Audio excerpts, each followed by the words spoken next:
Sa isang mahaba at taus-pusong Instagram post, muling nagbigay si Chris Aquino ng update tungkol sa kanyang kalusugan, mga pinagdaanan kamakailan, at ilang personal na detalye na umantig sa puso ng kanyang mga taga-suporta. Sa umpisa ng kanyang caption, ibinahagi ni Chris ang naging tensyon sa pagitan ng kanyang pareng si OG Diaz at ng kanyang doktor na si Dr. Mike Padlan matapos magkaroon ng komento si OG na umano'y naka-offend sa doktor. Ngunit sa kabila nito, mahinahong pinili ni OG ang magpakumbaba at humingi ng tawad. Isang pahayag na nagpamalas ng malasakit niya sa kalagayan ni Chris at respeto kay doktor Padlan. Ibinahagi rin ni Chris ang isang emosyonal na karanasan nang siya'y magising mula sa kanyang operasyon. At sa kabila ng pagkakasedate ay naabutan niya si Dr. Mike sa operating room.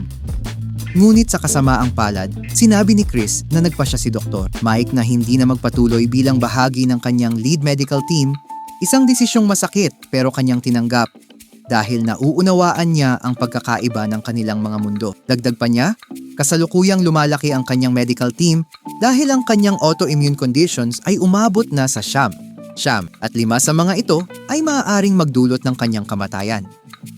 Isang mabigat na katotohanan para kay Chris, ngunit patuloy siyang humuhugot ng lakas sa pananampalataya sa Diyos at sa mga dasal ng kanyang mga taga-suporta. Isa pang magandang balita, unti-unti na ring bumabalik ang kanyang ganang kumain at pinasalamatan niya ang mga taong nagpapadala sa kanya ng pagkaing nagpapasaya sa kanya, tulad nina Ann Binay, Dr. Katsi, Jessica Soho at Chef Jessie. Sa kabila ng lahat, bumaba man ang kanyang timbang sa 88 pounds, masaya siyang mas may gana na siyang kumain ngayon. Isang panalo para sa kanya. Sa pagtatapos ng kanyang mensahe, sinabi ni Chris, "Because God helps those who help themselves."